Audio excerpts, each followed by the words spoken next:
Blue lights on. Blue lights on. Okay. Hello. Good evening. Good afternoon. Good morning for some of you. How's it going? I'm Tiffany, and welcome to my quilting life. It's Sunday, Sew Sunday, where I show you something new to sew on a Sunday. And instead of making a big project like usual, we're going to make a small one and hope that I can get it all done in one video. All right, let's see who all is here. Oops, I got to turn that on and see. Go to the start of it. Live chat. Let's see, we got Jim here, Bonnie, Joan, Cam, Mary, Nancy, Tracy, Noreen, Donna, Rena, another Donna, Geraldine, Joan, another Donna. Wow, today's the Donna day. Melina, Cheryl, Judy, and much, much more. Hello, everybody. All right, so today's video is going to be not different than normal, but we're going to have some fun. So what you're going to need, let me make sure that I'm telling you the exact stuff, because I wrote it on a piece of paper, you know. Oh, and hopefully everybody had a wonderful, happy Halloween. We didn't do anything. We stayed inside, in bed, watching movies. We watched a slasher movie that turned out to be kind of dumb. Still ate candy, though. We still ate candy, though. But we didn't give any out because we don't get trick-or-treaters in our area. Mainly the trick-or-treaters go to the Main Street here in Havasu. They have Main Street sets up with booths. The whole from, if anybody's ever been to Havasu, from Smoke Tree all the way to Acoma, that whole long stretch, booths set up, and all the businesses in town come out and set up a booth and give out candy to trick-or-treaters. So 90% of the trick-or-treaters go to that every year. Is it better now? Maybe it just needs to go upper, closer to my mouth. Is that better? Closer to my mouth? I'm wearing a V-neck shirt, so sometimes that messes things up. All right, but yeah, so the trick-or-treaters usually go there, and since all of my kids are well grown up and out of the home, there's no need for us to walk Main Street. I can't walk it anyway, but there's no need for us to go there and walk it to see the little kids dressed up. So I didn't see any little kids because, well, whatever. That's okay. I saw everybody else's on Facebook. Anyways, for today's project, I'm going to use scrap jelly roll pieces. So 2.5-inch strips, but I'm using scraps. You need 24 pieces that are at least 16.5 inches or bigger, because the cut we're going to be making is 16.5 inches. So 24 16.5-inch pieces for today's project. Then you need a 5-inch by 8-inch piece for your circles, and I'm going to post in the Facebook group the template for today, just for those that want to do this, but I'll do it after the live because I forgot to do it before the live. And then, so that's a 5 by 8-inch piece for our center circles, and then a 9-inch by 27-inch piece for our flowers. So today's project is going to be raw edge applique on a jelly roll pieced quilt top, but it's going to be a table runner. And it should come out 17 inches by 47.5 inches. So that's like the perfect size table runner. And this goes together super cinch easy.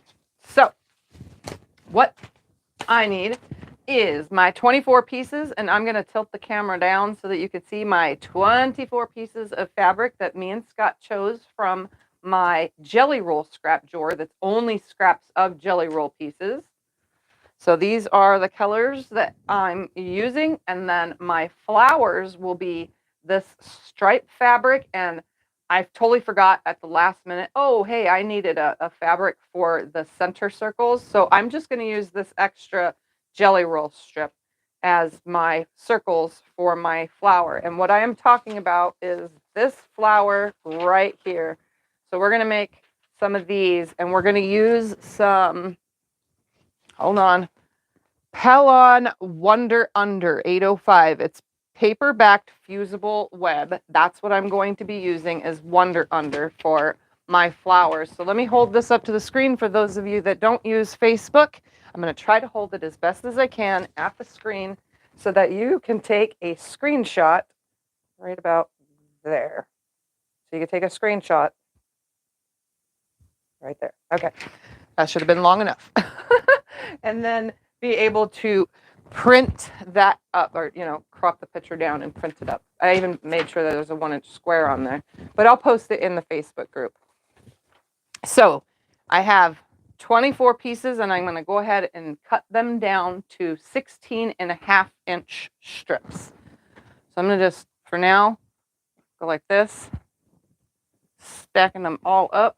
I made sure to press them because they were in the jelly roll scrap drawer, and they were definitely a disaster in there. So they needed to be pressed before the live. All right. And then I'll just move that to the side. And then I did press my fabric for the pieces. I have a giant piece because I just pulled from my scrap bin, but this is all from my scrap bin. So I need a ruler that goes to 16.5, which would be this one. And I'm going to go ahead and stack all of my pieces right here. I'm going to do 2 of this piece. I'm going to stack them all so that I can cut all of them at one time to 16.5 inches. So I'm just going to open them up and line them up all on one of the ends for now. Just like this. So I'm kind of tapering them just a little bit. I only need one from each of these. One 16.5-inch strip from each of these.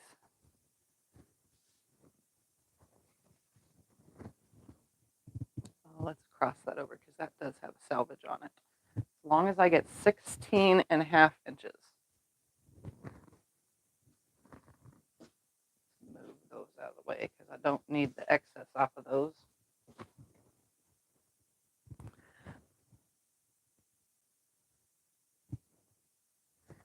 All right. Trust me, you guys, this is going to be so much fun. And you're going to love this idea here that I have created. I actually did this. I always do like something on the side, and then I say, oh, I'm going to make a video of that. And then I forget to make that video. And the project just sits aside on the sidelines all by its lonesome in a pile of, I need to make a video of that. And finally, I was like, you know what? I have not made a video of this whole entire time. Maybe I should just do it on a live. So here we are. I'm just staggering these. I need to go to like 8.5-inch wide with my stagger because that's how wide my ruler is.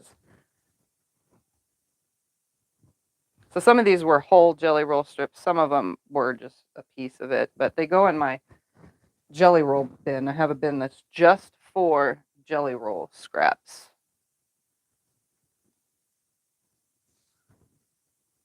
I'm pretty sure some of you have those kind of bins as well. And it was fun hanging out with Scott choosing the fabrics for this.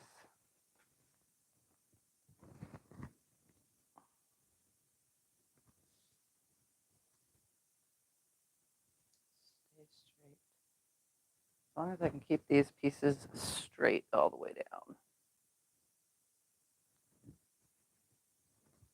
All right, I'm going to double stack now on this end. Why? Because I can. I literally just want to cut them all off at the same exact time.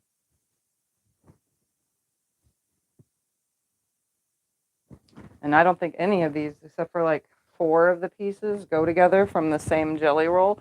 They're all just random.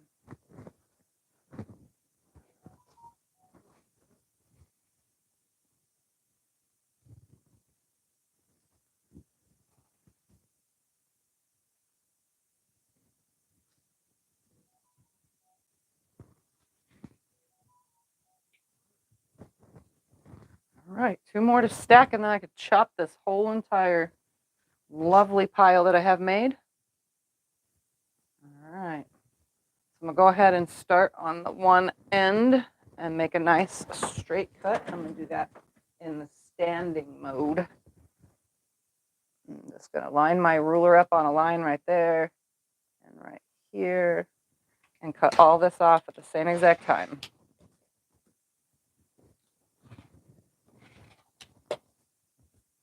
Come on, get it off of there. There we go.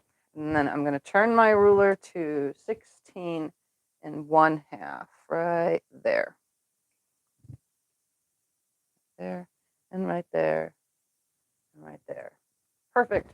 Hold this side down and make my cut. So all this is going to go back in my jelly roll drawer. So I'm just going to move that out of the way for now. Now it's going to get all wrinkled up again. And all of my 24 pieces are now cut. All right, this is the fun part because everybody loves a jelly roll race, right? So we're actually going to sew this exactly like a jelly roll race. Oh yeah, today I'm using my Juki, what is this again? HZLF 600. Scott put a link in for it.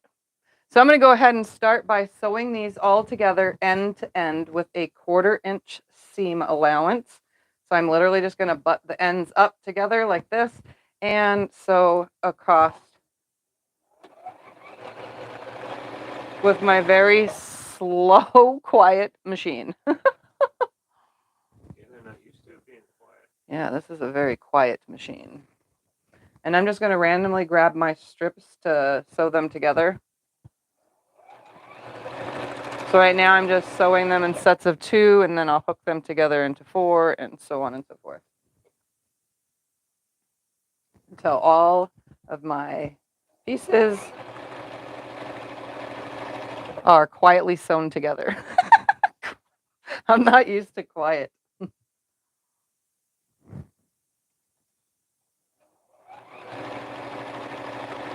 And I'm not used to slow, but hey, you know what? Gotta do what I gotta do.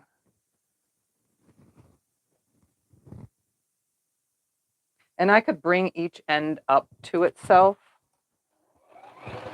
And what I mean by that, if you want, you can just take this end and bring it up like this and then attach the next one to it like this and do that with the whole entire thing.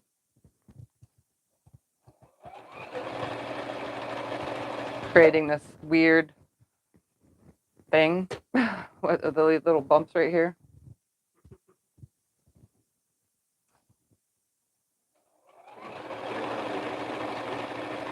Yeah, you can put the camera over here so they can see. This one doesn't even shake my desk or nothing. This is a very... Do you store your jelly roll scraps in a long container so they don't get wrinkled up? I store them as best as I can in a little dresser unit thing. The long drawer dresser, not the skinny ones, but the long ones, the Sterlite thing. Why did you switch machines? And I switched machines because I need applique stitch. Because like I said, we are going to be doing a raw edge applique. I'm going to find those beginning pieces and add those to this whole lovely strip thing that I'm making.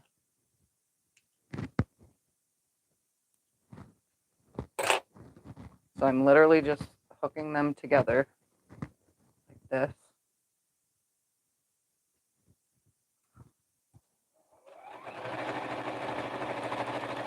I'm not used to sewing slow. This is driving me nuts already. That's the only reason why I love my TL 2010Q, because I can sew fast between every strip.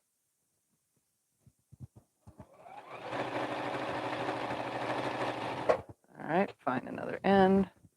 Find another one of these, hook that on.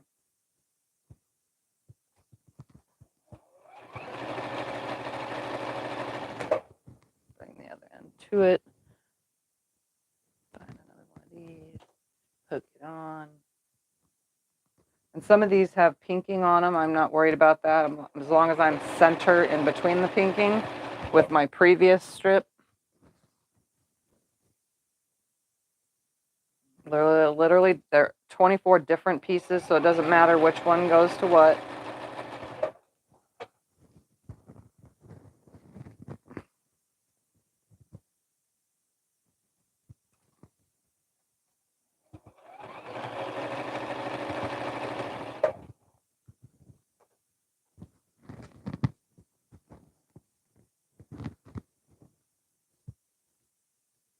They said you're sewing like a regular quilter tonight. Yep, I'm a regular average quilter tonight.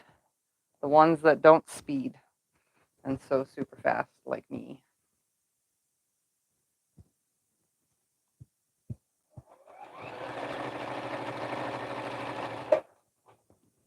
But that's okay.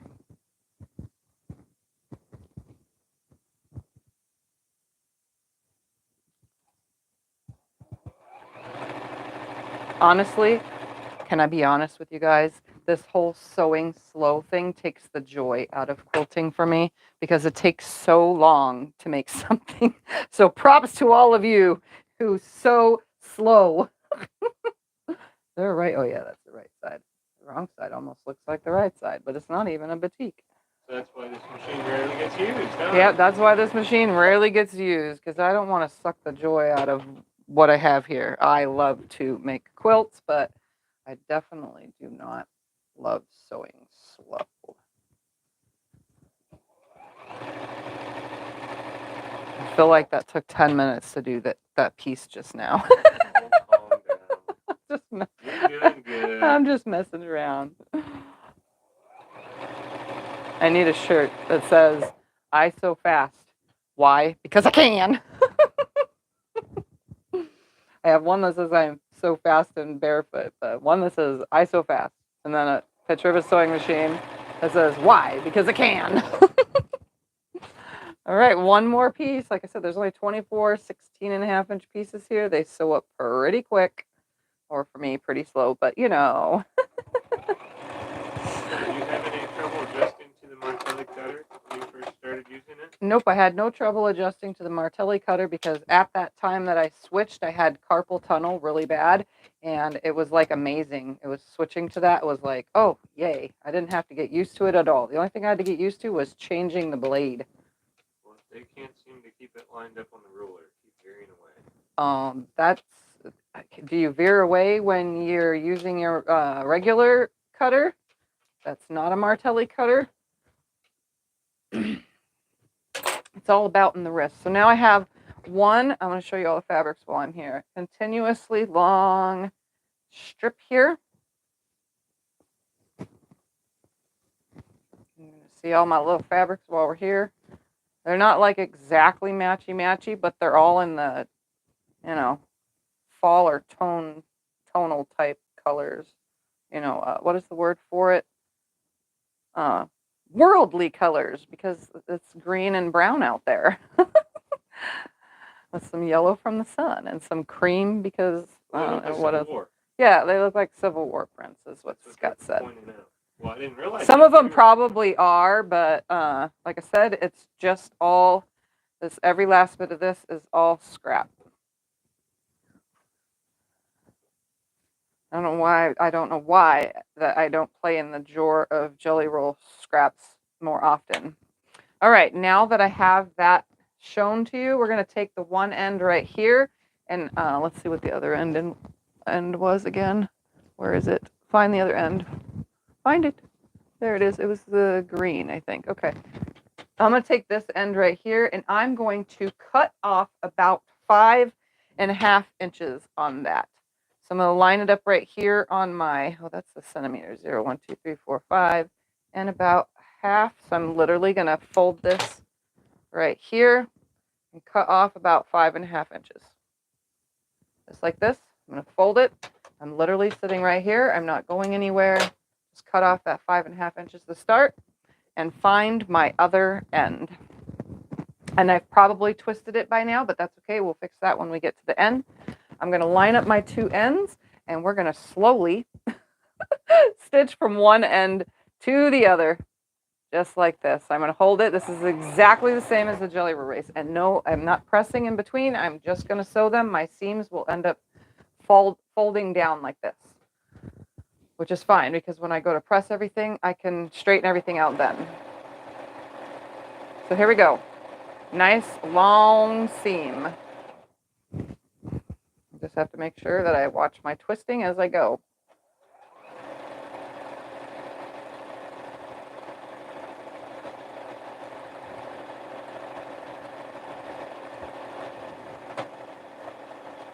I'm using a 1/4 inch seam, same as I would with any other quilt.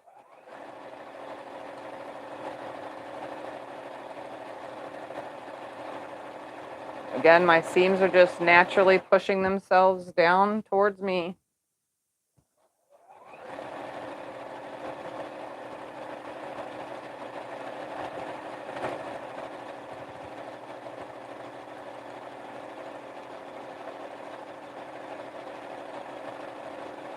Wow, the other Juki compared to this, sewing this jelly roll race style, is definitely a big difference.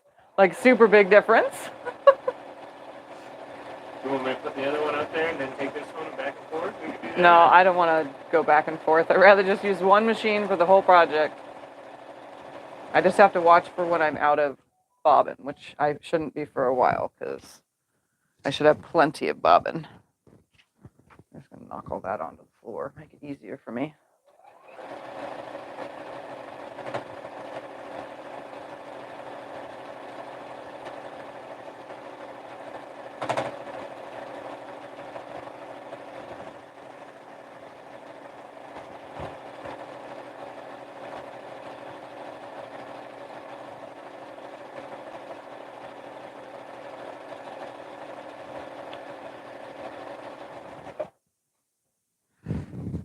Straighten it up a little bit.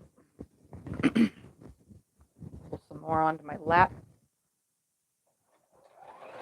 Continue sewing.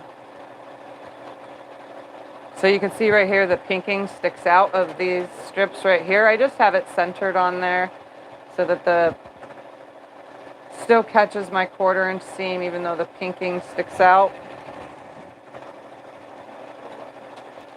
Still keeping with my 1/4 inch seam. The pinking is touching my metal magnetic seam guide and flipping up a little bit. All right, pull some more of it onto my lap. I'm really twisted down there.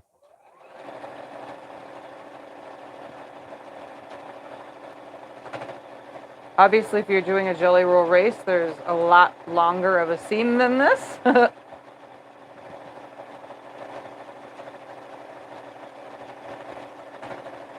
You like this machine better? I do not like this machine better, but I do like this machine because this one is better than my little brother SQ9285. I just don't like sewing slow. I really don't.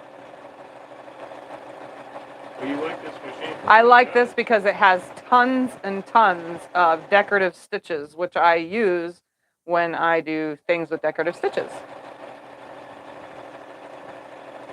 And you guys have seen that in a few videos that I've done with some decorative stitches.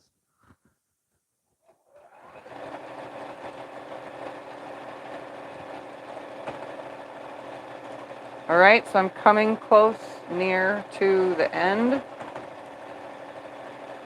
where it's tangled, and I'm going to show you.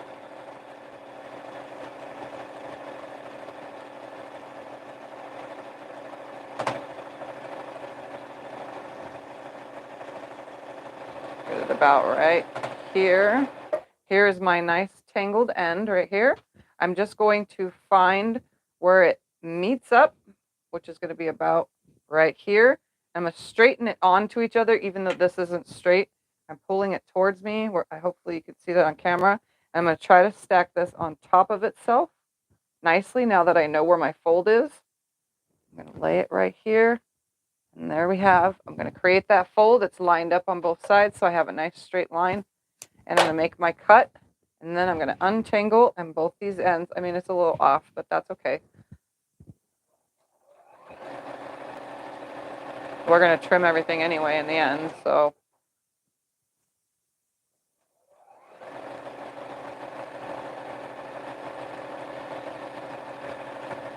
Here we are, coming to the end.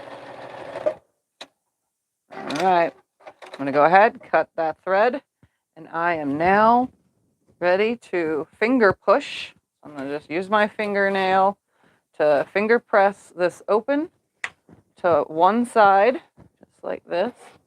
I know that scraping sound probably annoys people, but I'm not very good with the tips of my fingers because it causes my skin to feel funny, like super funny.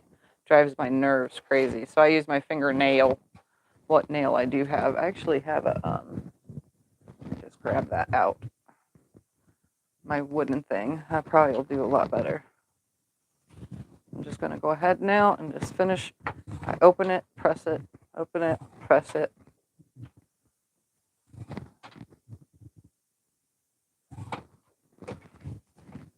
Just pressing it to one side all the way down. I'm using my fingers to pry it open while I do that.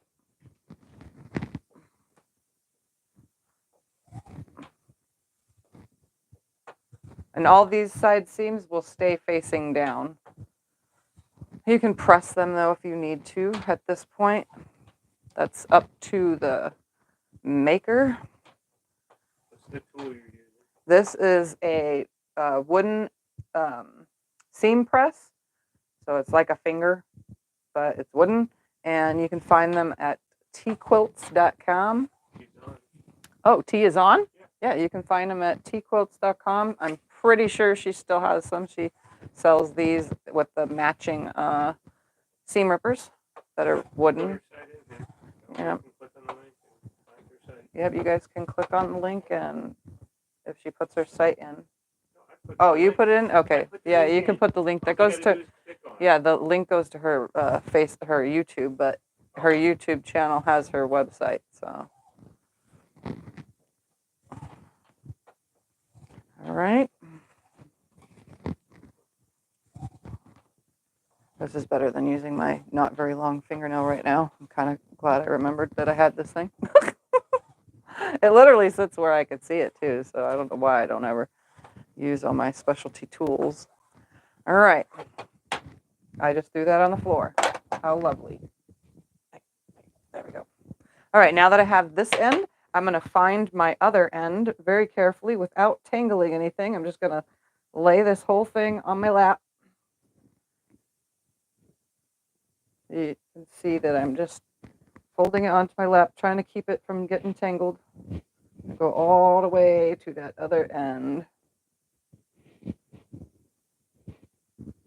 It's not very far because this is only 24 pieces. Once I have both my ends, I'm going to bring them up right here, and I'm going to start that sewing process all over again. All right, here we go. Move that scissors out of the way temporarily. All right, so I'm just going to sew down this whole end now again with my 1/4 inch seam.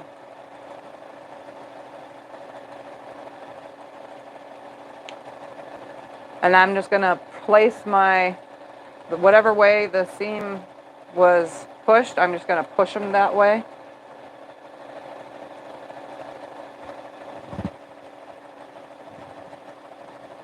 So if this one wants to go that way, I'm going to push it that way.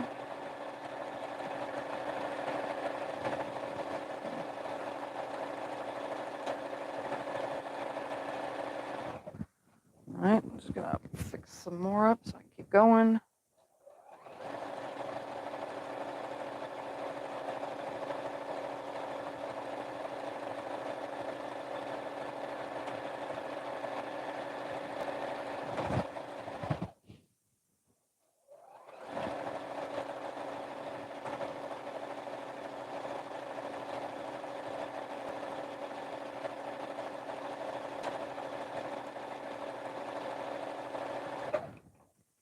Caught the shreddiness of the fabric right here. Pull that out of the way.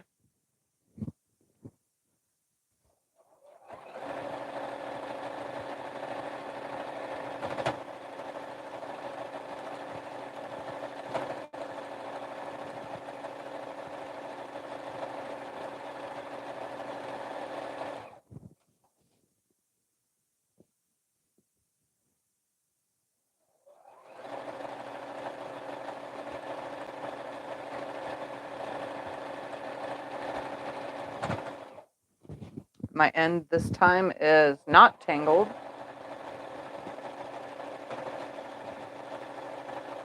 So as soon as the whole thing is up on the table, right here, I'm going to stop right here, create a little crease right there, and then take my scissors and snip across it, just like this.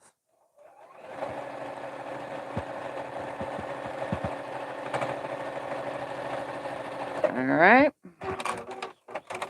Huh? There is 24 jelly roll pieces that are 2.5-inch strips by 16.5. Only 24 16.5 by 2.5-inch pieces is all you need. All right, so I'm gonna go ahead now and finger press again, just the same way I did before. I'm gonna open it up with my fingers, run this down it, because I will press completely when I'm done doing this.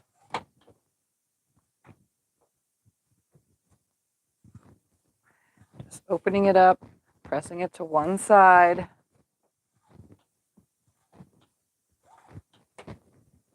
You were using a jelly roll, would you connect them on the first run? If I was using a jelly roll, would I what? Connect them on the what? On the first run? They were connected on the edges. They were connected. The jelly roll strips were connected to each other. This project will be 47.5 inches long. So it's not single jelly roll strips. That's why we did it this way, so that it blends all those fabrics. Okay, almost done.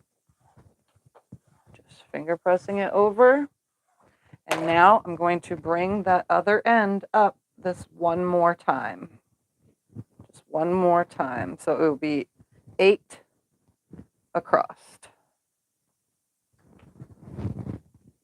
So there's 4 here, there's 4 here. Once it's seamed together, that'll be a total of 8 wide.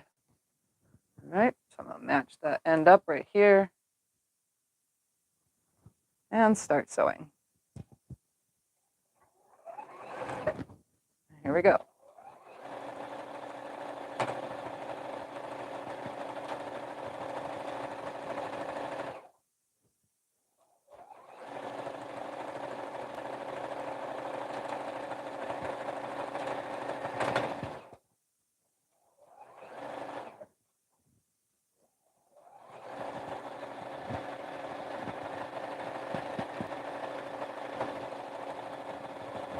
It's a very easy project to do. Just straightening the rest of it up on my lap real quick. There we go. I'm going to ask Scott to plug the iron in. That way it's ready when... I'll do it. It's fine. I got it. That over here? You can do it over here? No, I'm going to do it on the ironing board. All right, coming up on this end, and what I'm going to do is the same as before when it was just done. I'm going to hold it right here so the whole thing is on the table. My needle is down. I'm just going to finger smush it down, take my scissors again, and cut across this because we're going to straighten everything out anyway. So there we have cut across with the scissors.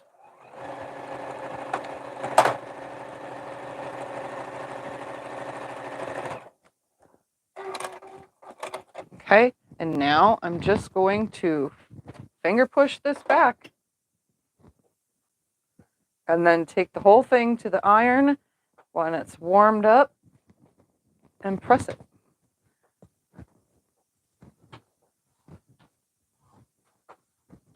And this is the length of, well, almost the length of our table runner.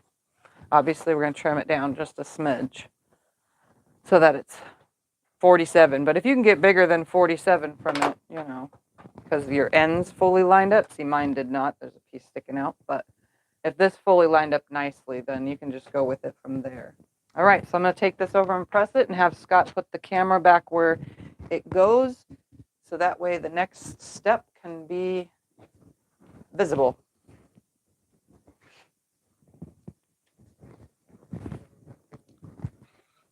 Huh?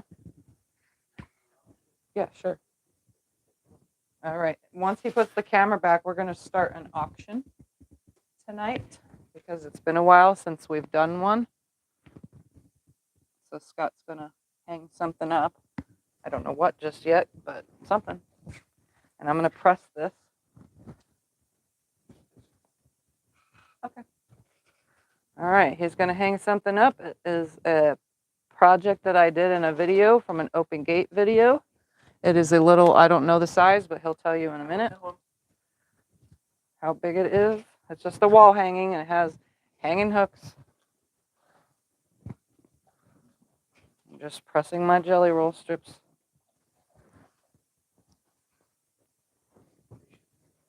And it'll be free shipping within the US, whatever the price goes to. 24 and a half. It's 24 and a half square. Yeah. Okay, just make sure my seams are nice back here.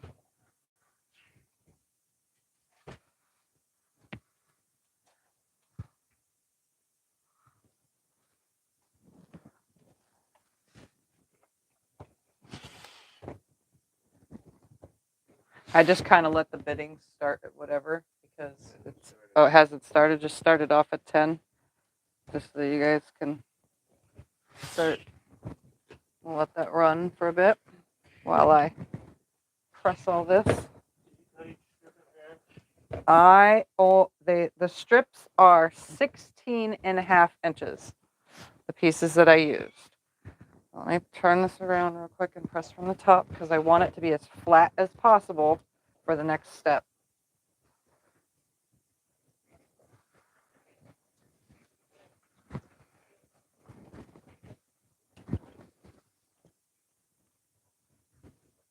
All right, so this is what I got so far right here. So I'm going to go ahead and fold it on top of itself, right sides together, just like this. I'm going to line up the ends as best as possible. And what I'm going to do is line this up on a line on my mat, the fold part.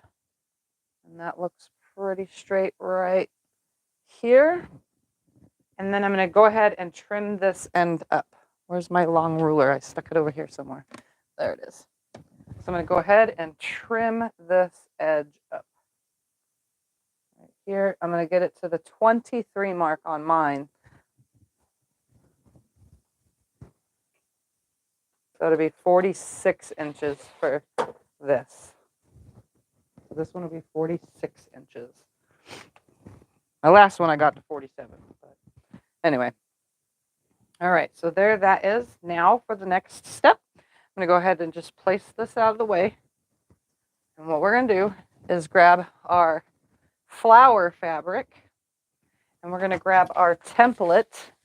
Okay, so I'm going to hold this up to the camera one more time.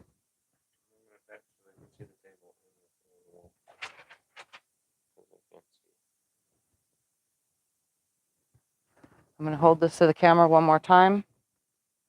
Right about there. So I'm going to show you how to draw this real quick so you can draw your own. You might want to plug that in soon. So what we're going to do is take a pencil and a piece of paper, and you're literally going to draw yourself a flower. You don't have to have this exact flower, but you can just take and go, just make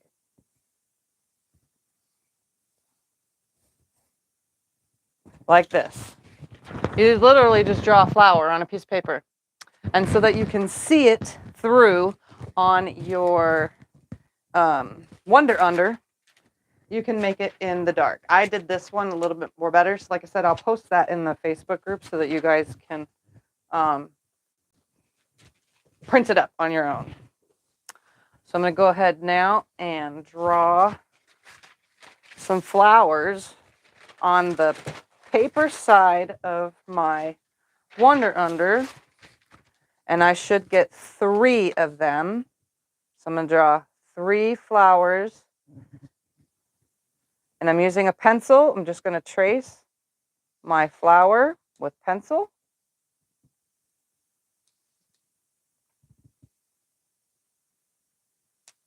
just like this.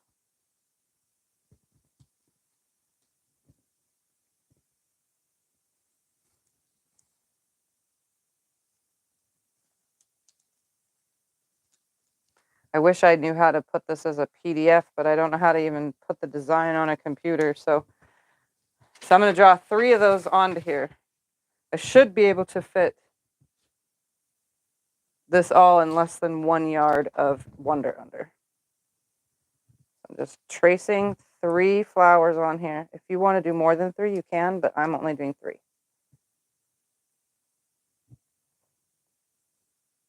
It's like drawing a almost heart shape or maybe a tooth, the shape of a molar. Scott's going to turn that around so that you can see the back of it.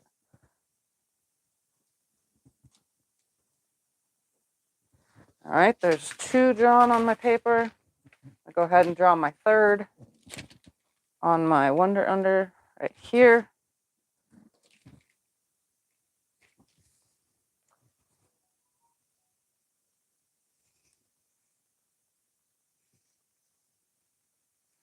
Using the pencil, just tracing it. It's not going to be the same. Every flower, when you trace it out and cut it out, they don't exactly look the same. They tend to just, because if you're not a good tracer, they tend to just get wonky. And now I'm going to draw my center circles. Right here, I'm just going to put 3 center circles. So I'm going to put 1 right here. And then I'm going to do it again. Right here. Oops, come on.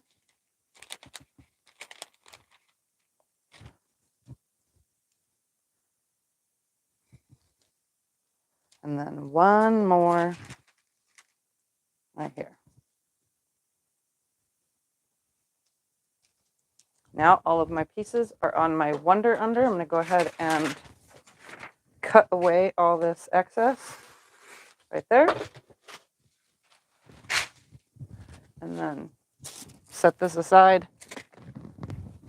And then I'm going to cut out my flowers. So there's 1 flower, 2 flower,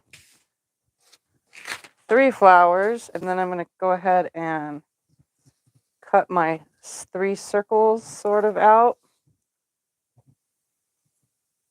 just like this. So I got my 3 circles and my 3 flowers. Just going to set that aside, and we're going to grab my flower fabric, which is a stripe, and I'm going to go ahead now and put these down on here, and I'm going to iron the Wonder Under on. Let's see if I can get all 3 across here. I probably can. You want a different iron? Nope, I want the iron that's there. All right, so I'm going to put these over at the iron. You can join me at the iron. I'm going to just cut off the excess, though, of this now, because I don't need the Wonder Under on more than the area that I'm making into a flower, and the rest can just go in the garbage. That's all your blade going on that paper? No. Does it dull my blade going on the paper? No. That was my question. That's what Scott asked me, though. All right, we're going to come over here to iron. On the wrong side of the fabric is where the Wonder Under goes. Why don't you call this quilt? $50. Okay, the quilt is at $50 to The Susan. wall hanging. The wall hanging, the Susan small Gabriel. wall hanging to Susan Gabriel at 50. Yeah. Going once to Susan at 50, going twice, and sold to Susan for 50. All right, Susan, please email us at Tiffany's Quilting Life at yahoo.com, and that way we can get your information to find out how to pay and get that done. All right, so I have my Wonder Under here. I got the sticky side on the fabric, and I'm literally just going to take my iron, and it takes 3 seconds. I'm just going to hold it for 3 seconds. I'm sliding it over like that. And I'm going to do this next one. Just going to lay it on here. Just needs 3 seconds. 3 to 5 seconds, technically. Depends. Make sure you check to see what your under directions say. All right. There's 2. I'm going to go ahead and move this up and add my 3rd right here. Okay, and then my 3rd flower is going to go right here.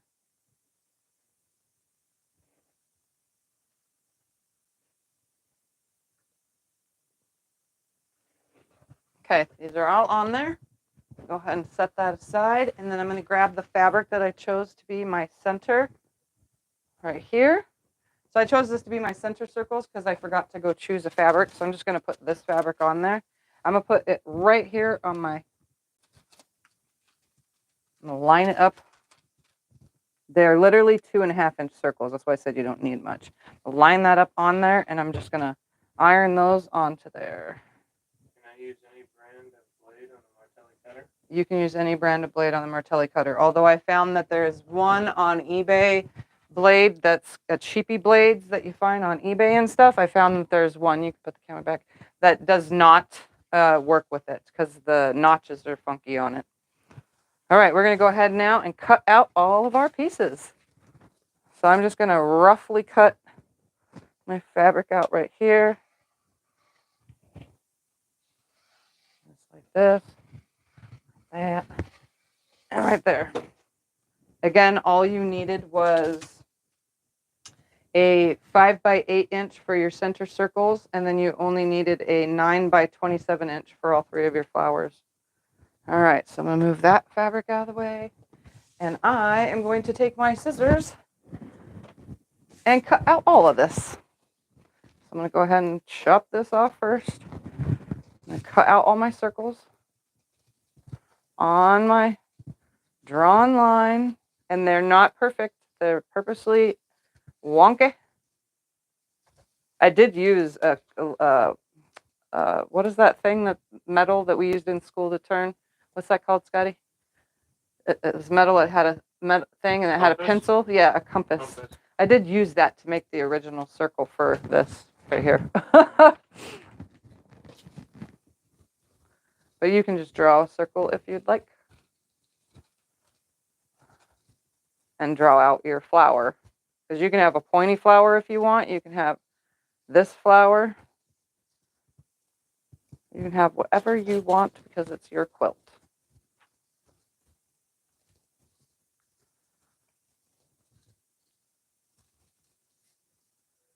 And this is so much fun to do too because there's so many colorways that you can make. All right, 3 center circles. I'm going to throw that in the garbage. Now I'm going to go ahead and cut out my flowers here.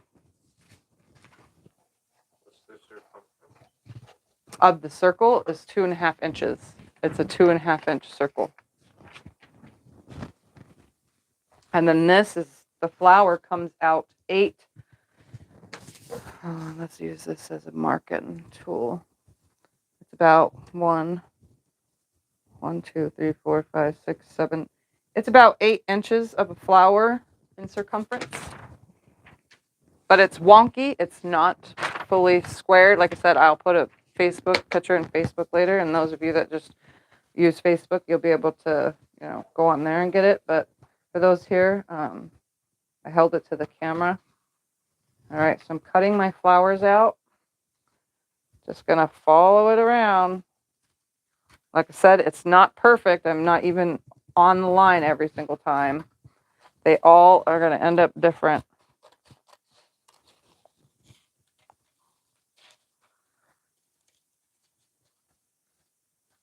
Because I'm definitely not good at following my own line. Oh, it's a protractor. So Protractor. Yeah, I knew it was something like that.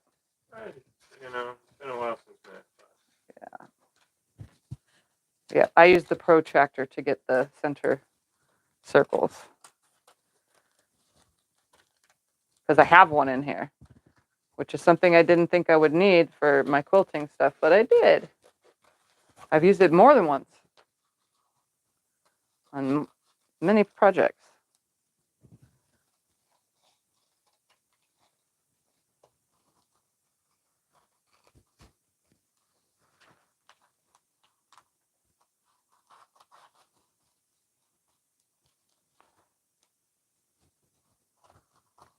probably could have even used the rotary cutter to cut these out. No, it's called a compass. Math one's called a compass. The protractor's the half circle thing. I knew it. Okay, so I knew it was a compass or something like that. Either way, it's I looked it up. yeah, protractor or compass, whatever you want to call it.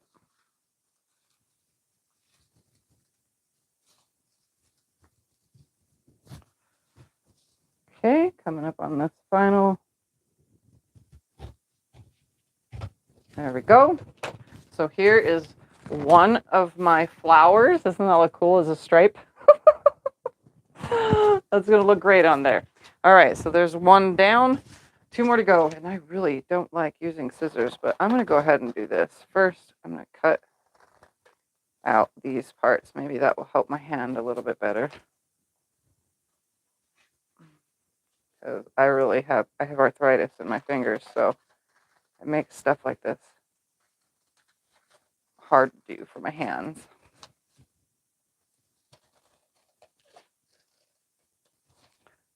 But I figured, this project has been sitting waiting for me to do, so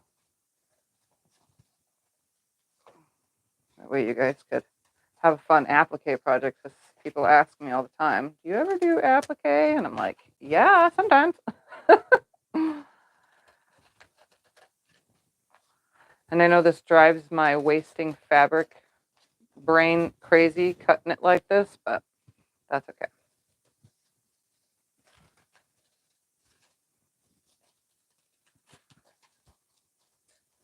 Any tips for getting pet hair out of flannel quilt backing? The tips for getting pet hair out of flannel quilt backing is none, because Thumper has a flannel backed quilt that he lays on and it gets coated, and Scott uses the thing that swipes it away, and we throw it through the wash and it still always has his hair on it. So unfortunately, You throw it through the wash. I mean, you throw it through the wash, it's somewhat fine. It's not always perfect, but it gets the most of it out. All right, now to go around all these little curves. There we go.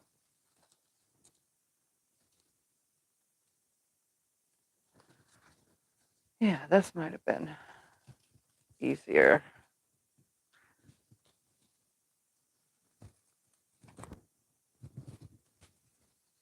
So see, every single flower will end up different because I'm not cutting exactly on the line that I'm supposed to be cutting on. It's got the shape, though, that I want. It's what makes it unique and different. So you can make a bunch of them and no two will ever be alike because you don't cut them exactly the same.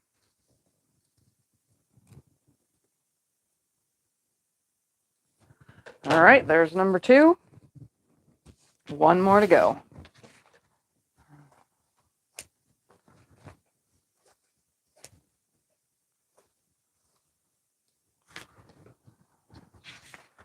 All right, let's go.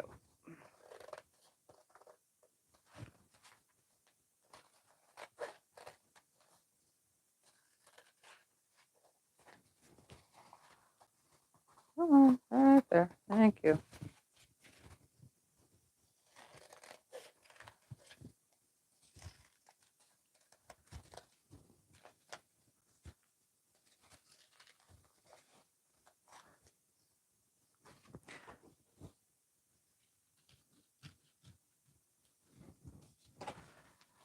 Oh, my hand's already hurting.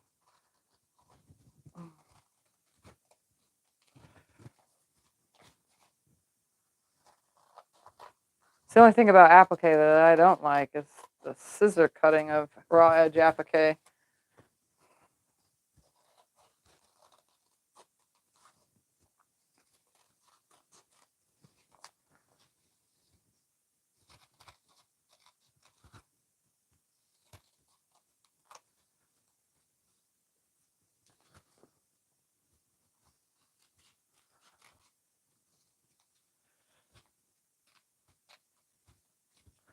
All right. Slide all that out of the way. Let's cut the rest of this now.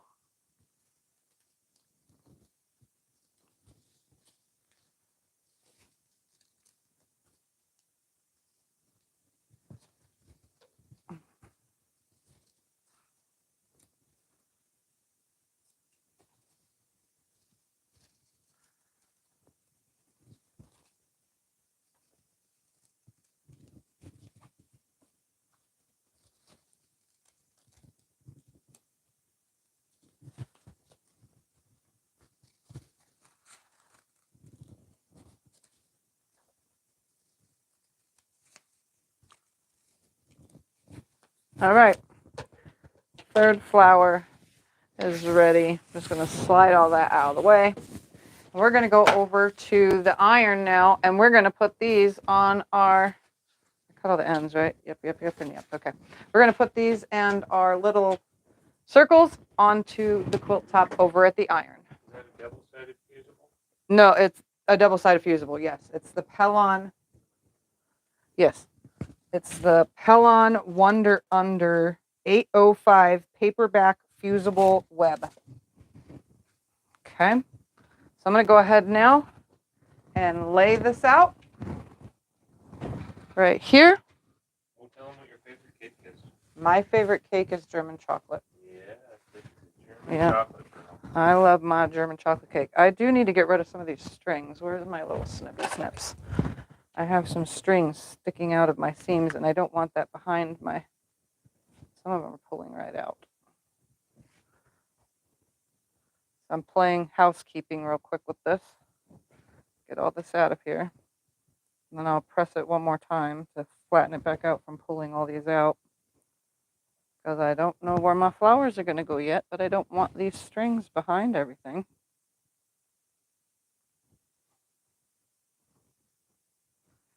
All right, there's a couple right here.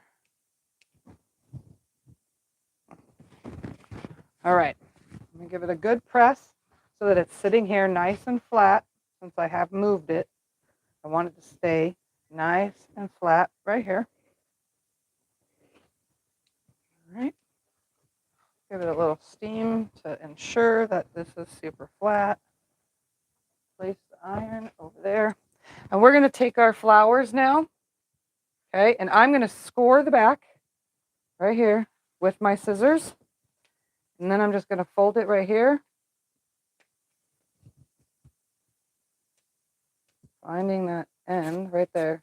And I'm going to peel my paper away off the back. This one's really ripping. Come on. Usually it takes it off in one fell swoop, but it's not right now. All right, so I'm just going to rip it, exposing the glue. Oh my goodness, come on. There's another brand that's a lot better than this, but this is what I have on hand. But it's just Wonder Under. Oh, come on. There we go. Like I said, usually it comes off in one fell swoop, but maybe I let it sit too long. Come on, grab the end right there. And it ripped along the way. Don't be discouraged, my friend. It comes off.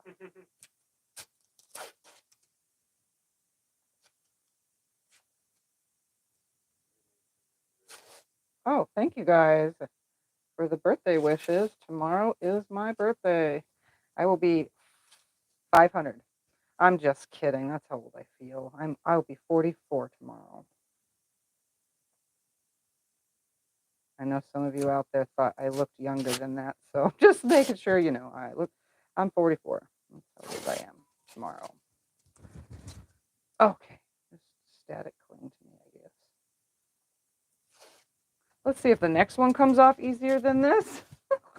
All right, I got one off, and I have decided I want it to just sit about right here. Perfect. That's where I'm going to keep it.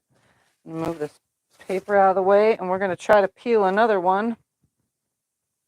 I'm going to score it with my scissors. You can score it with a pin, like an actual holdy down pin, like a sewing pin. Yep, I will be on tomorrow for my birthday in the morning. I will be unboxing for mail opening. Unboxing mail. Opening mail.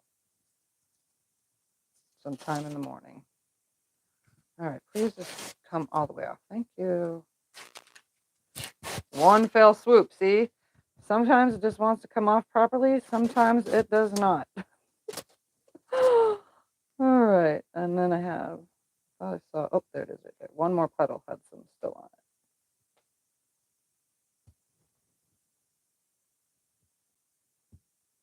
How do you decide to cut How do I decide to cut strips or squares when I'm making a scrap quilt? It just depends on what I had in mind in the beginning. I want all my stripes to be like different angles. So that one's going to go right there, just like that. Move all the more paper again. And then I'm going to peel one more. Let's hope this comes off in one fell swoop. Probably not. I can only hope though. Look at that, mostly.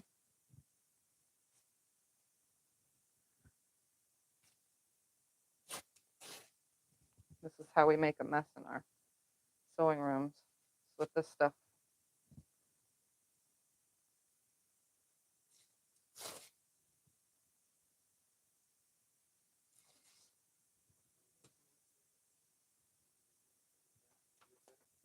Oh, that's a whole set. Yeah, I know. Oh. It's fall, so we're doing it now. Yeah. All right.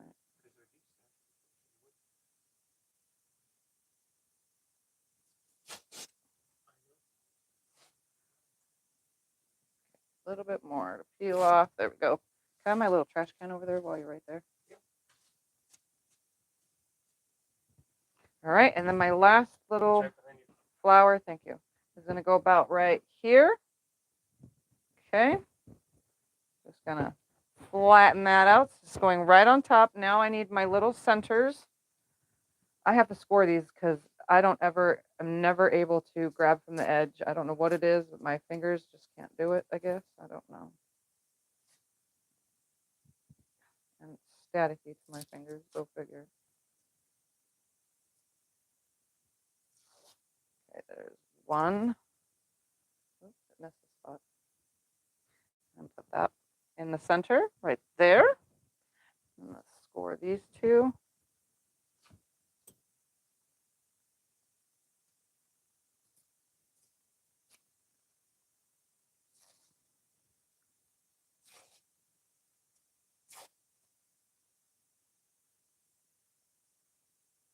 Put this one over here. Ooh, look at that. So cute. And one more.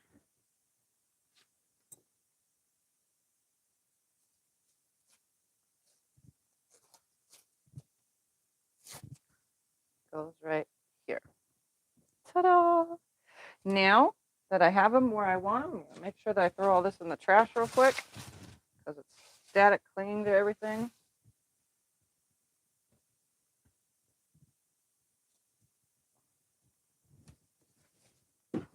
And it's falling out and everything. My goodness, come on, stay. Here we go. We're going to take the iron. Everything was flat. Remember, I pressed it, left it. I did not move or anything. I just want to keep this flat. So now I'm going to go ahead, place my iron down on it, center out to the other side, center out to the other side. The whole iron, this bigger one, should cover the whole entire thing.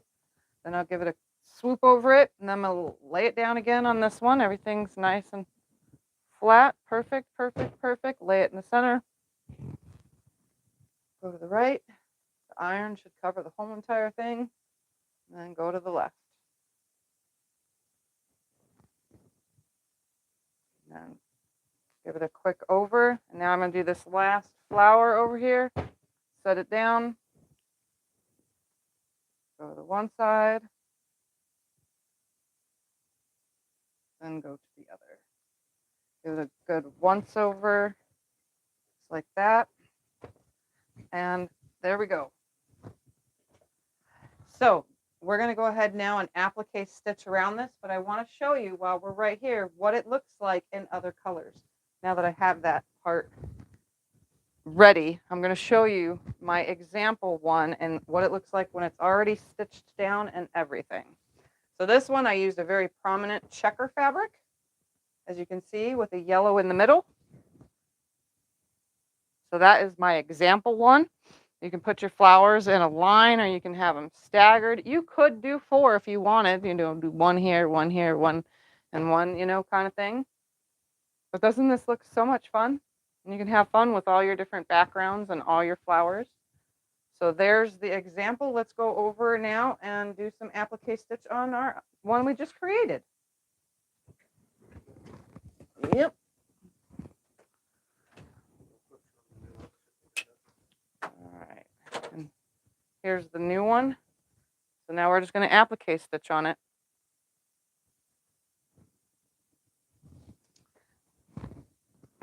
So since my I don't have another fabric on the back of here to hold this, I'm going to go ahead and take 3 pieces of paper, 2 and 3, from my 3 flowers as kind of a stability thing. It'll rip right off with my stitches, but I'm going to use 3 pieces of paper on the back, one on the back of each of these for my stability.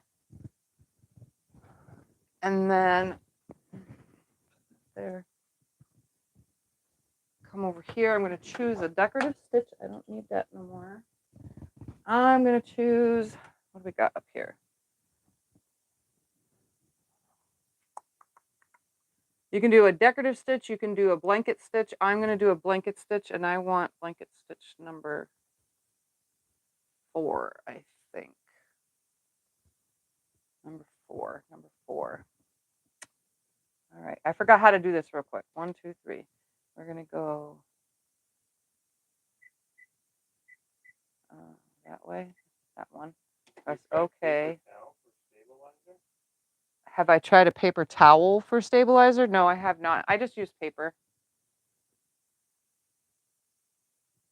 All right, I'm going to double check my stitch on just a plain piece of fabric real quick.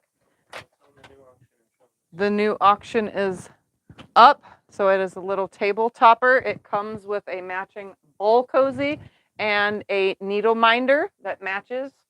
Scott could hold this up to the camera. This is 18 by 33 and a half. And then it's a little bow cozy and a needle minder to go with it. So I'm going to go ahead and just stitch on this real quick. Let me use trash fabric. Start that free shipping. Start it at 10, same as last time, and it'll be free shipping in the US. All right, let's see how big this stitch is.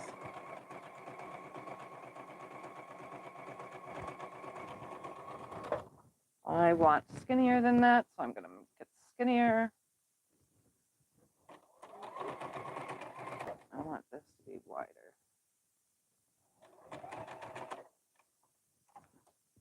No, I want it very clear.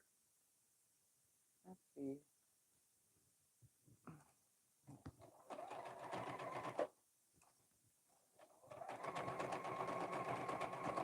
I want wider than that. Let's see what this is. All right, perfect. 2.2 millimeters wide by 1.6 in my length. That's going to be perfect. So now I'm just going to reverse it now because I need to reverse it. No, that's not the right one. I need to reverse it. Where's the mirror image thing? There's a mirror image thing on here. I know there is. There we go. I'm going to mirror image it. I'm going to take my piece of paper. I'm going to slide it under my flower. Yes, I'm done with the iron. You can turn the iron off. Making sure my paper is covering the whole entire flower, and it is all the way around. I'm going to go ahead now and start stitching. I'm going to start with my center circle.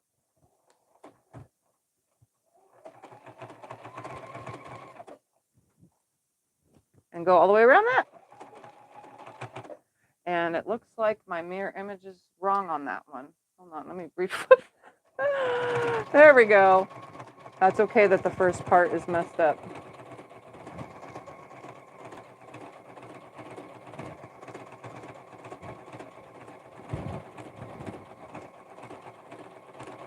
Scott's going to bring the camera around as soon as the auction is done, and you guys can watch.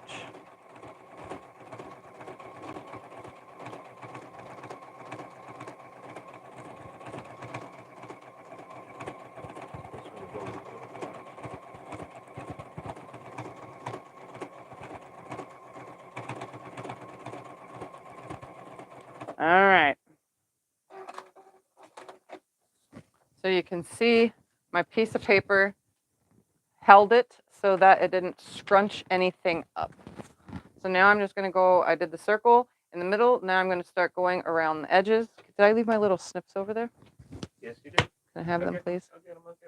Thank you. All right, now I think it's time for the mirror image. Move that stuff out of my way. All right, let's see. Which way? Oh, no, it is not time for mirror image. Okay, I'm just going to keep it the way it was. I got my paper still underneath. It was held by the circle.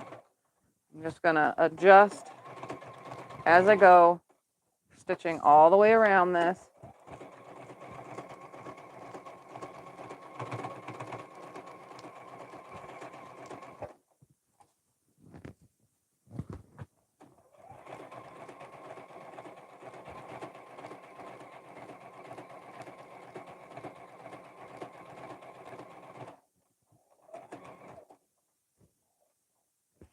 All right, pivot. Those papers are going to fly away until I get to them. All right. So the applique part takes the longest. Everything else goes so quick. Scott's bringing it up so you can see it closely. The quilting on the little fall table topper runner thing. We'll call it for short tables.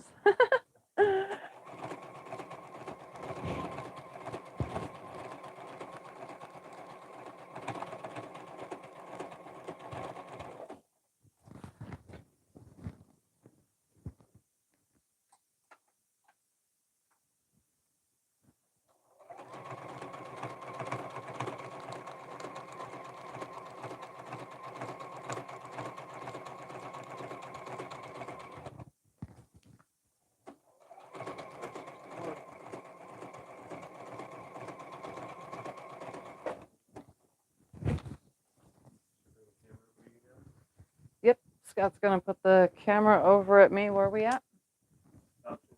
Oh, the auction's still going. Oh, just leave it up. Leave it at this angle until it's over. Are the feet on the Jukies interchangeable? The feet on the Jukies are not interchangeable. Reason being, this Juki, the HZL F600, I keep having to look because sometimes I forget, is a low shank. So that means the bar that the needle is hooked to that goes up and down is a low shank. That piece sits lower, and the distance between that is smaller. On my TL 2010Q, that is considered a high shank.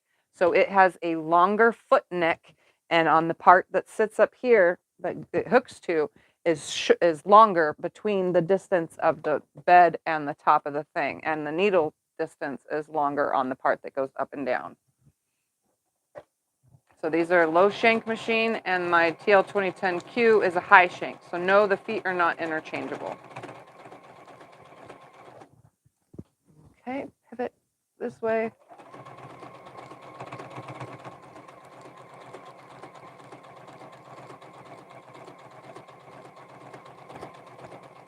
I'm trying to keep this like folded up right here to make it a little bit easier for me.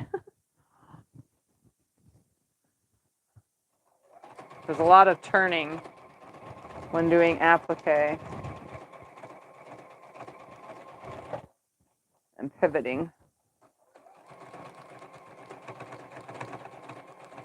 I had a variegated thread. I should have used that. I think that would have looked cooler, but this looks nice too.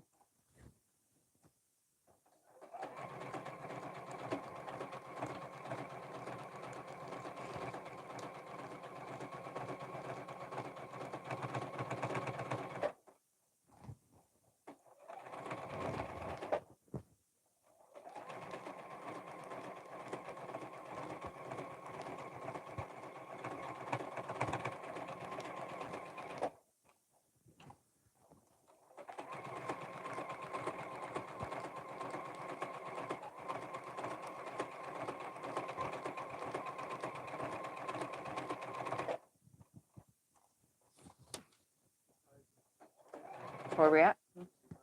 All right, or Mary is at 65. No, Claudia is. Oh, Claudia? Where are we at? Claudia is at 65. You do 66. Okay, we're at 65. Do I hear 66? Claudia is at 65. Do I hear 66? Going once. 66 going twice. And sold to Claudia for 66. No, 65. 65. Sorry. Claudia won at 65. Claudia won at 65. Sorry, I've, got two things in my brain right now. This and this.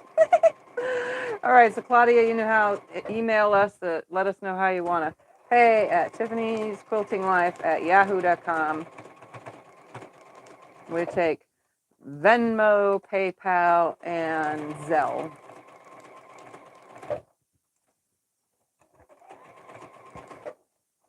I should have said that in the beginning when we started the auctions, because we haven't done an auction in a while, so I always forget to add what we use.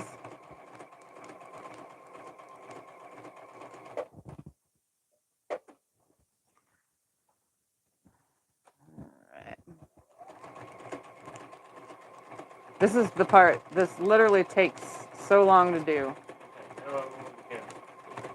Now he's going to move the camera so you guys can watch me stitch these.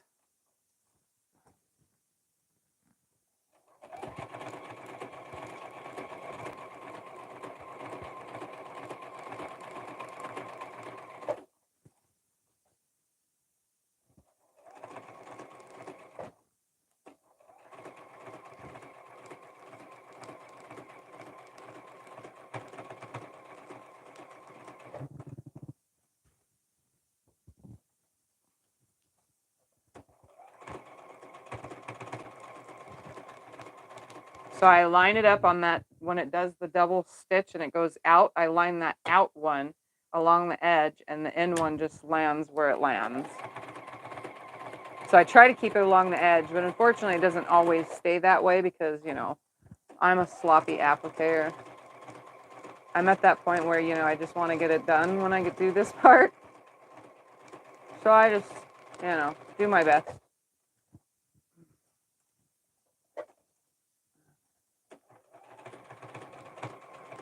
All right, I gotta snip my starter thread right here, and then this one will be done. It'll be time to do another.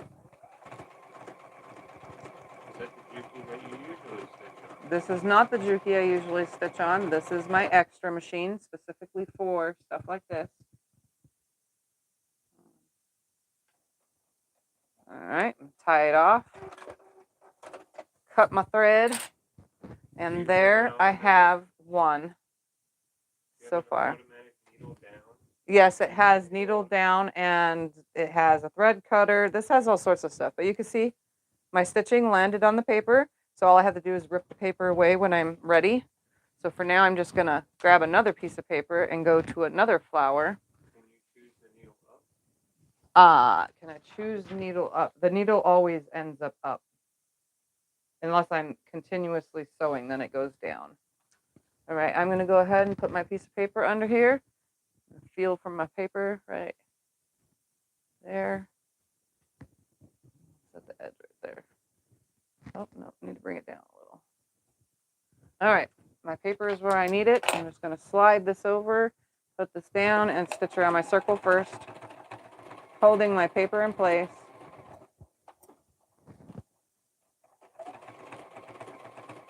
So I'm doing the outer edges first, and then I'll do the center.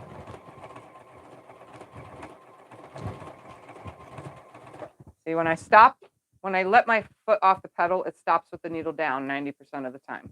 When I cut the thread, the needle always goes back up.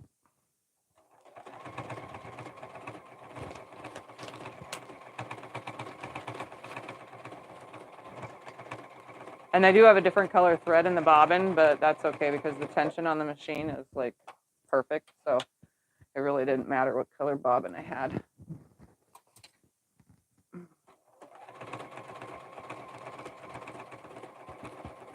All right, I'm going to cross over just a bit and then cut thread. So you can see my center circle is held down nicely. Now I'm just going to start with these. I'm just going to line this up. My needle is going to be along the edge. And I'm just going to start sewing all the way around.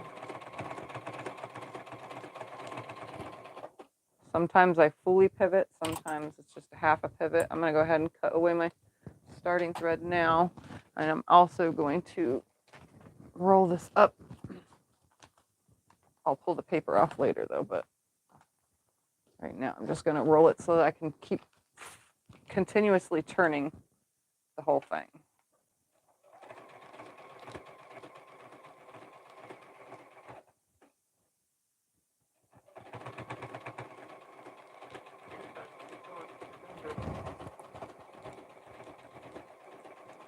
Are you going to outline the quilt with flower shapes? Am I going to outline the quilt with flower shapes? What do you mean? Outline the quilt flower shape. Are you going to outline the flower? Why would I outline the flower? Maybe I'm misunderstanding the question. I'm stitching around them. The flower shape. No, this is how they are.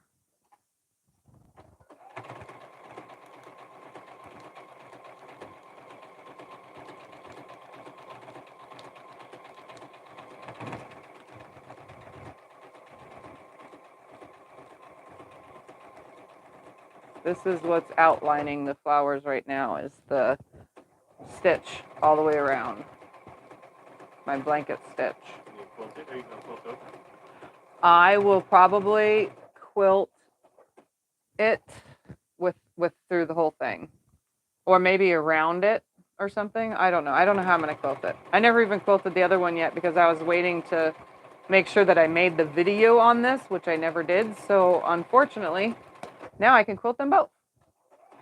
Because now I've finally done it on a video.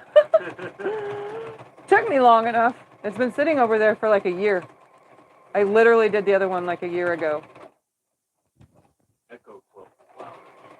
Yeah, I can echo quilt the flowers, yes.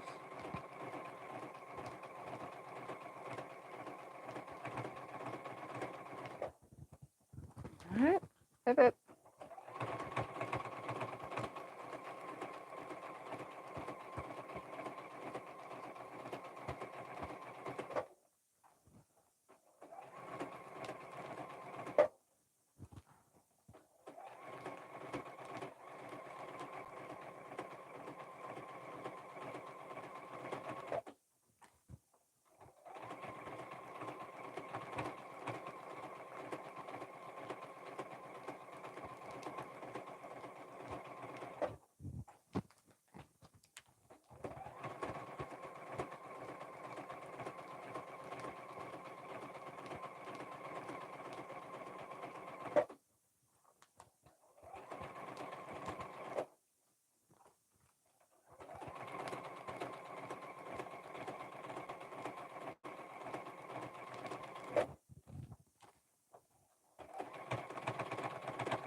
And you can hear when it goes over seams that we couldn't control that because this is a jelly roll piece thing. So there's seams behind it in some parts, which is fine. It's not going to mess with anything on the quilt. In fact, it probably makes it even more sturdier.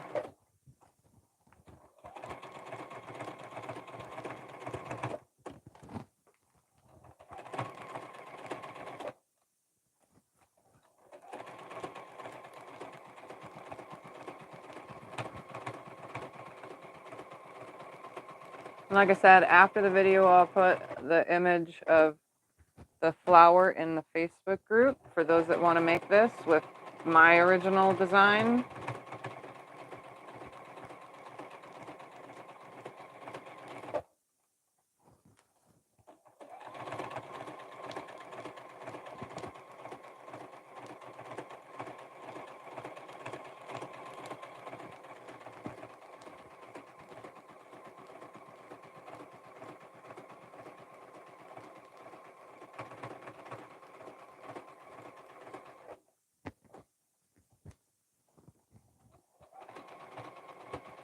All right, just around this petal, and then we can do that third flower.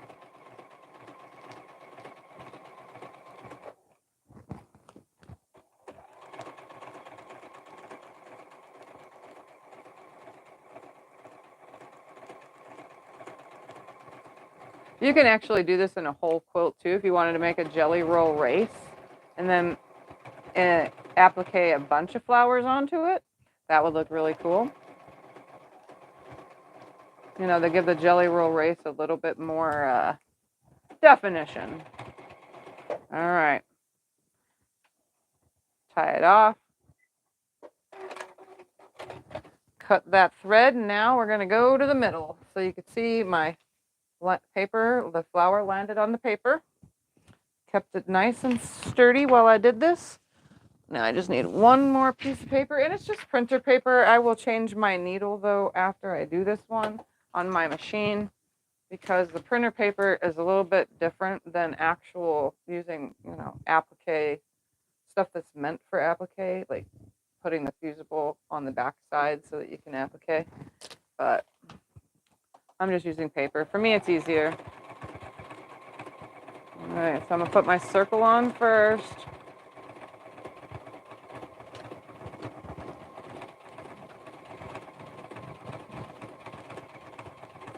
And I don't mind it because I have printer paper, but I don't have a printer. But I keep it around for drawing things out.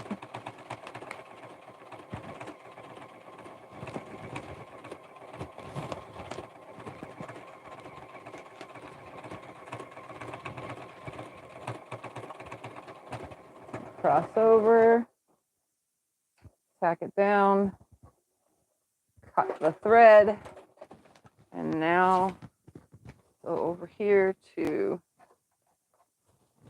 the flower and start putting that on.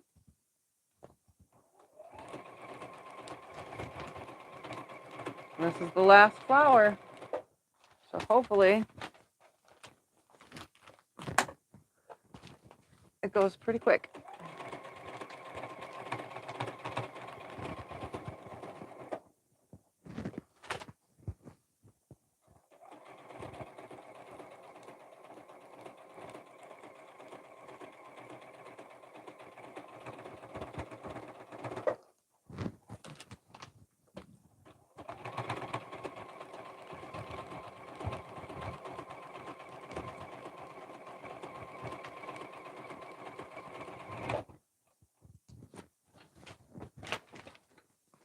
What is this paper getting stuck to? This paper is picking everything up. I'm just gonna rip it off right now real quick. Well, at least the outer part of it. The rest I'll rip off later. It's just grabbing the stuff in front of my desk. I'll just rip the most of it off now and get the rest of it off later. All right, here we go. Maybe that'll stop grabbing stuff.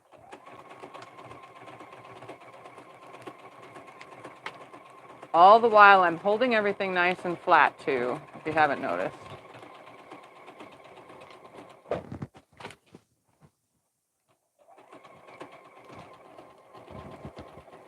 why my hand is always in front of the machine, holding things flat.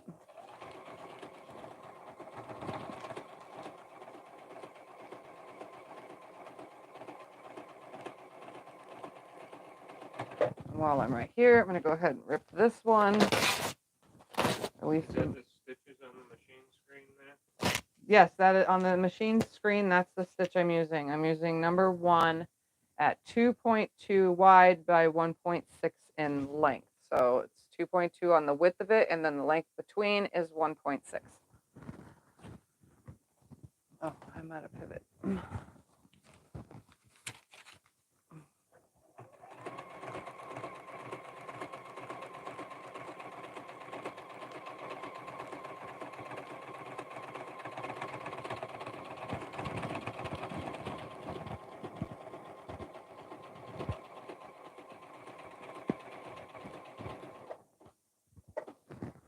And technically, if you don't have a machine, like if you only have your TL2010Q or TL18 or any of those model type straight stitch machines, you can do a straight stitch all the way around on this. It's no big deal. You don't have to have a blanket stitch or a decorative stitch of any kind. You can just do a regular stitch, straight stitch all the way around. That's how I did applique before I realized that, oh, I can do whatever and make it fancy or blanket stitches or any of that. I just did a stitch all the way around it to hold it on because I didn't know what I was doing in the beginning. And even then, I could just take this to the long arm as is, and then I wouldn't have needed a stabilizer. I just put the backing and everything together on the long arm and then stitch it, and I'd have the, echo of the flower as well on the back of the quilt, which I'm still going to have when I quilt this, most likely.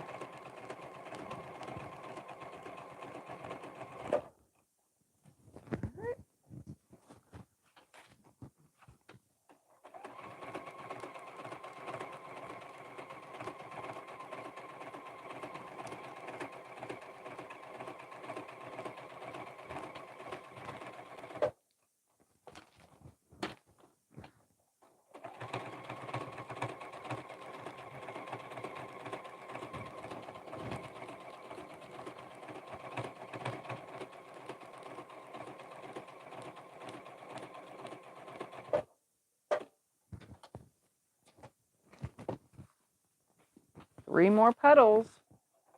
And then I can rip the paper off of everything and be done. I have wrinkled it all up, so one final press to flatten everything back out would be a smart idea.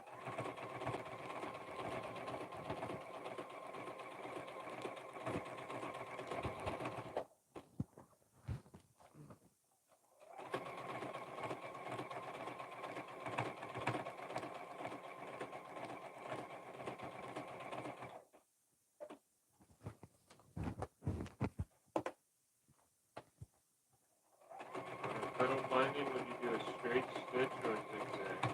On the what? A cuddle binding? On a cuddle binding, I would just do a straight stitch.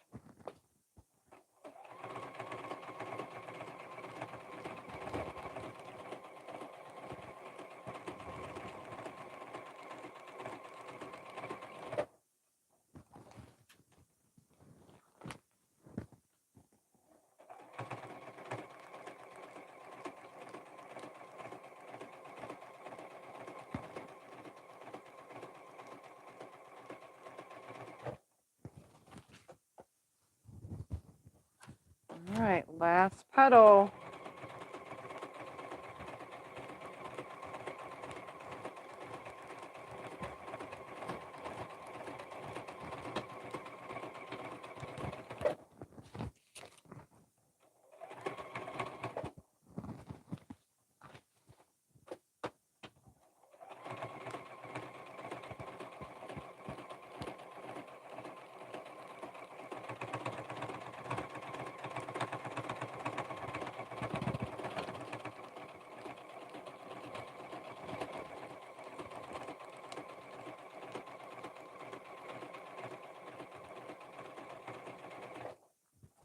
And then I'm just going to go back on top of my other stitches real quick.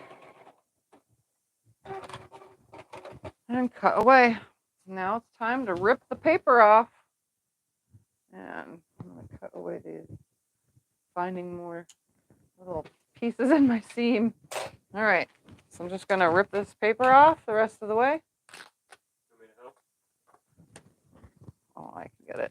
Or you can help by doing the other Yeah, one while I'm here. I can help by doing this one over here. Oh, you do that one. Want me to move the camera? Oh, they can see what I'm doing.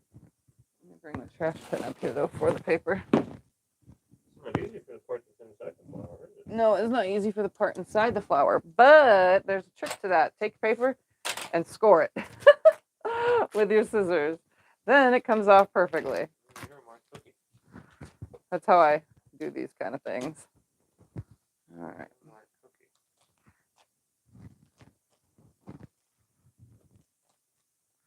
And I'll get all the other little tiny pieces later. For now, I just want to get most of this ripped off so that you can see. Because I will have little tiny pieces that I need to get. But the paper, as you can see, rips right off.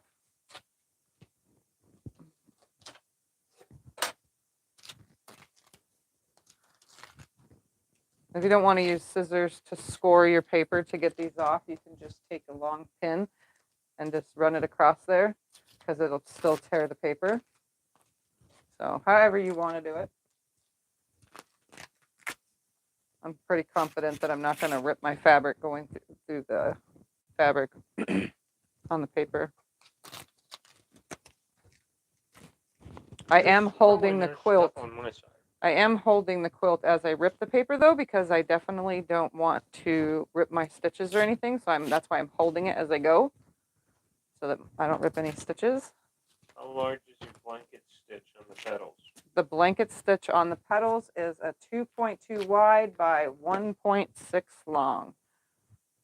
Like I said, I'll get all the little pieces of paper that haven't grabbed. I'll get those later. I'm not in no rush right now because I'm not quilting it anytime soon. I have so many things going on around here.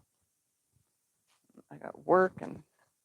Tell them no, we don't get trick-or-treaters. No, we don't get trick-or-treaters. Like I was saying in the beginning, we have a main street here in town, which gets, like they set up a bunch of booths, and that's where trick-or-treaters go. Or the churches do trunk Or or the treat. churches all do trunk or treats. And The nursing homes all do trunk or treats too, or I don't know what to call those. But some of them aren't just nursing. Some of them are just live-in care facilities. So they have their own little apartment and stuff, but they have a specialized call button or whatever.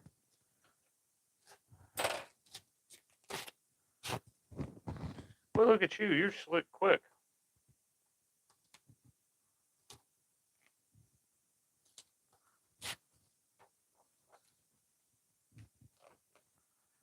Okay, come on. Go. Assisted living. Yeah, assisted living. That's the word I was looking for. Sorry. Sometimes I can't think of a word for things, which you guys already know if you've been watching me a long time. I struggle sometimes with finding the words I need.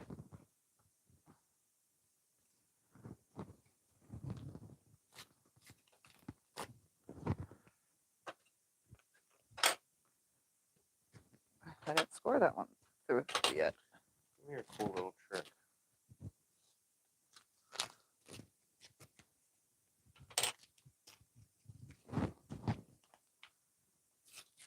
It does make it a lot easier.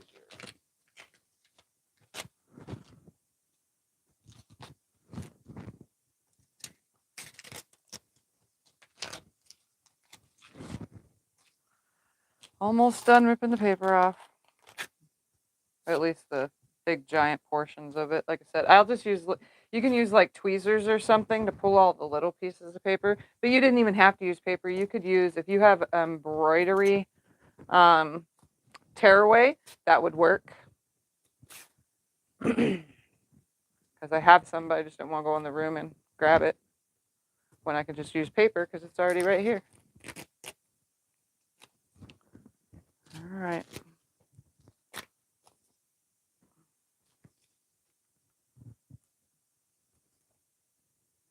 But yeah, if you have any stabilizer for embroidery machines, that would work on the back as well. That you can just tear or wash away. All right. For now, this is as good as I'm going to get. I'm going to hold it up so you guys can see the finished little table runner. Yes, putting the camera back.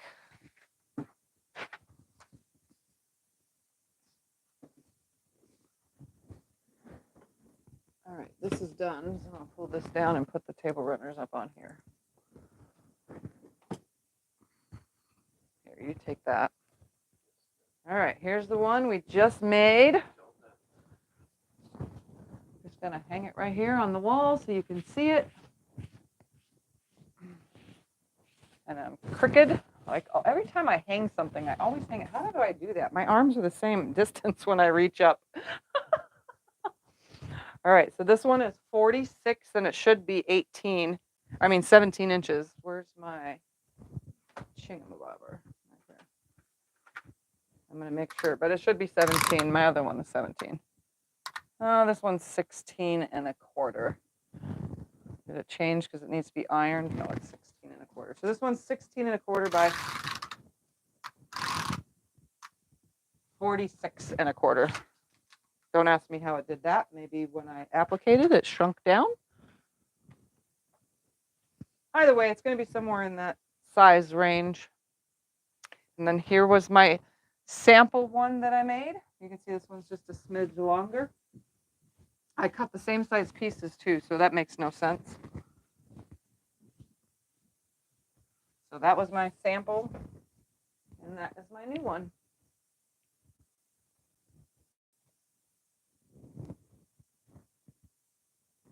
So you can see the difference. Let's tilt that up just a little bit more. So the flowers are very subtle on the new one that we made, but it looks cool because you see this like strange stripy piece running out of there. And then obviously I used a black and white check on this one, which has nothing to do with the fabric. None of it matches. It was all just from my scrap bin.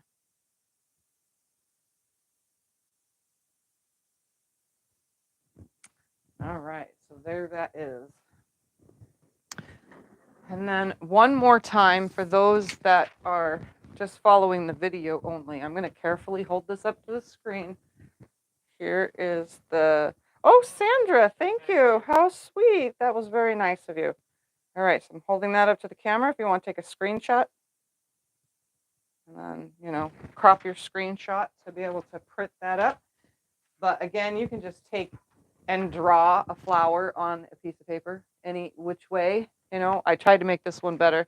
And then this is your center circle. So again, it's 16.5-inch pieces. So 16.5-inch of 24 jelly roll strips. So 24 jelly roll strips were cut down to 16.5 inches. That's this.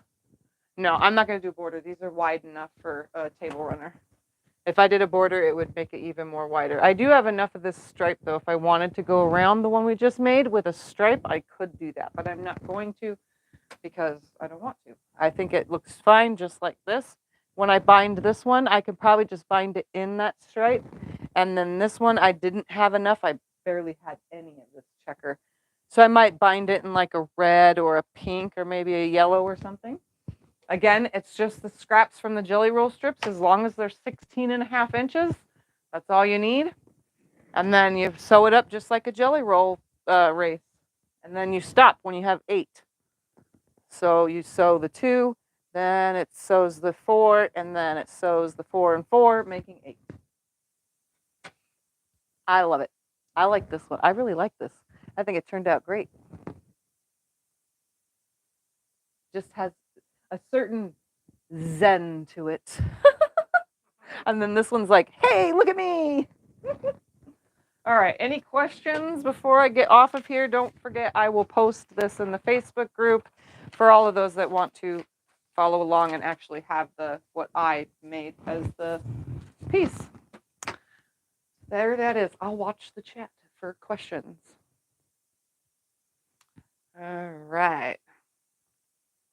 You could make it into a handbag. Like I said, you can make the whole entire jelly roll race using a whole entire jelly roll. The idea was just to do a table runner today so that I can have a project done in under 2 hours. And as you can tell, it has only been an hour and not even 40 minutes. So you can have it. And I did my slow machine. So this time, you know, you can do it just that fast. That's how quick it goes because it's not very big of a project. No more auctions tonight because I'm going to get ready to get off of here.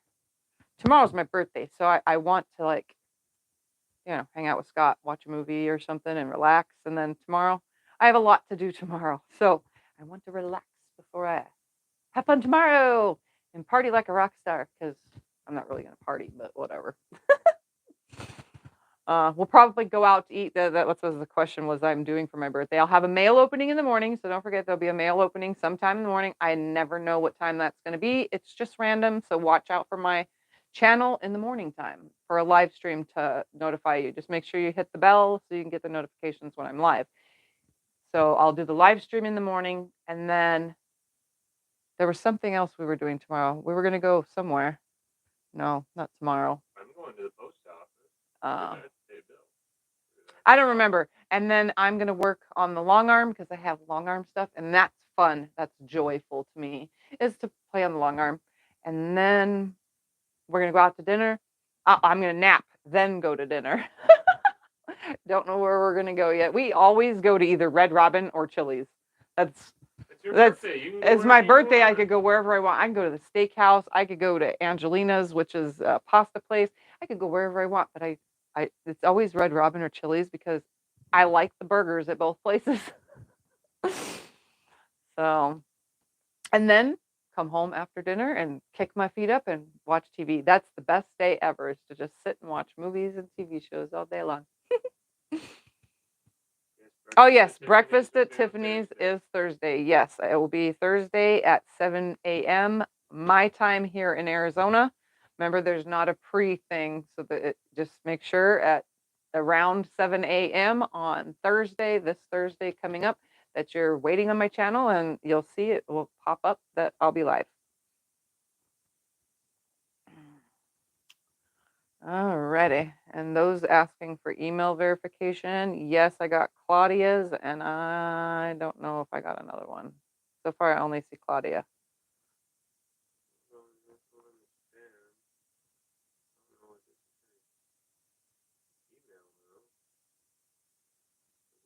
Got one so far.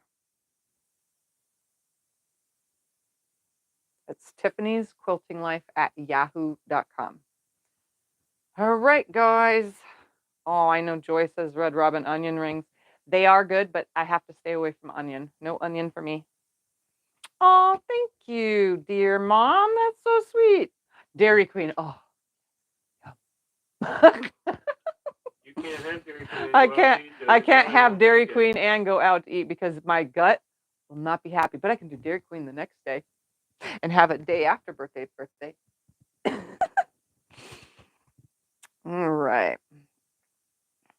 Exactly. That's why I go to Red Robin, the royalty-free burger. We have it set up for my birthday. And Chili's, I think, is set up for mine and his anniversary for our free stuff there that we get. All right. Well, I don't see any other questions, and all I'm doing is yabbing. The only other thing I've been doing this week is I was filming. Oh, filming some more. Oh, wait, filming some more. Oh, and then I did some long arm quilting. I had to get a lot of long arm quilting and more filming.